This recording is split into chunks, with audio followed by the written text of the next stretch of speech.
నమస్తే, welcome to social post. నేను Monica. తెలంగాణలో మరో రాజకీయ పార్టీ ఏర్పాటైంది.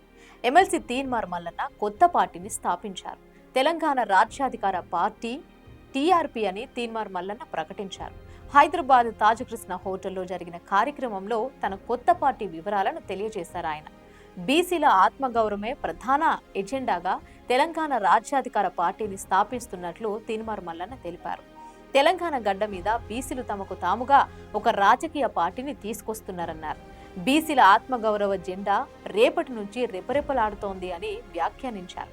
ఈ కార్యక్రమంలో భాగంగా పార్టీ జెండాను పరిచయం చేశారు. ఎరుపు, ఆకుపచ్చ రంగులో పార్టీ జెండా ఉంది. జెండా మధ్యలో పిడికిలి బిగించిన చేయితో పాటు కార్మిక చక్రం, వరికంకులున్నాయి.